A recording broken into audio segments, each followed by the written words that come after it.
ஏங்க நான் ஆஃபீஸ்க்கு போயிட்டு ஹரிணியோட மிஸ் பண்ண சைட்டுக்கு போயிடுறேன். நீங்கள் ஹனாவோட சேர்ந்து அந்த டிசைன் ஒர்க்ஸ் எல்லாம் முடிச்சிடுங்க. அதெல்லாம் நான் பார்த்துக்கிறேன். கேட்கணும்னு நினச்சேன். உனக்கும் கௌதமுக்கு என்ன பிரச்சனை? ஏன் 2 பேரும் சரியாக பேசிக்க மாட்டீங்க? இல்லைங்க, அப்படிலாம் எந்த ஒரு பிரச்சனையும் இல்லை, எல்லாம் ஓகே தான்.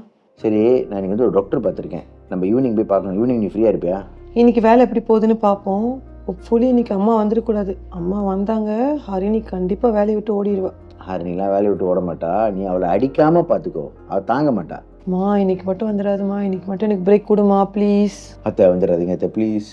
மா, ஹரிணின்னு சொல்கிறியே, அந்த பொண்ணு என்ன நம்ம ஆஃபீஸில் புதுசாக வேலைக்கு வந்திருக்க பொண்ணா?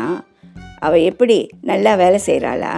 அத்தை அதான் இன்னைக்கு சொன்னேனே, புது பொண்ணு ஹரிணின்னு. அவள் தான் அத்தை. அவள் வேலையில் ஸ்ட்ரிக்டா பார்த்த நல்லா வேலை செய்கிறா, நல்ல டெடிக்கேட்டடும் பொண்ணு, எல்லாமே பக்காவாக பண்ணுறா.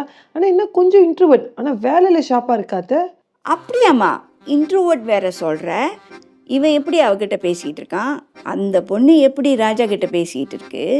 இவர் நல்லா தான் பேசிகிட்டு இருக்காரு, தெரியல அத்தை உங்கள் மகனை பற்றி. மா சும்மா இருக்கீங்களா?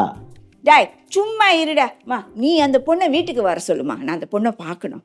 சரி அத்தை. ஏய், ஸ்டாஃப்லாம் வீட்டுக்கு வர சொல்லாத. அப்புறம் நம்ம மேலே மரியாதை இருக்காது. நீங்கள் இதுக்கு எவ்வளோ கோவப்படுறீங்க? கோழிக்கறி உரப்பா இருக்கு. என் பிள்ளைக்கு சொர்ண வந்துடுச்சான். டேய், கல்யாணத்துக்கு அப்புறம் இதெல்லாம் இருக்கக்கூடாதுடா. எது கோழிக்கறியா? சொரணேடா.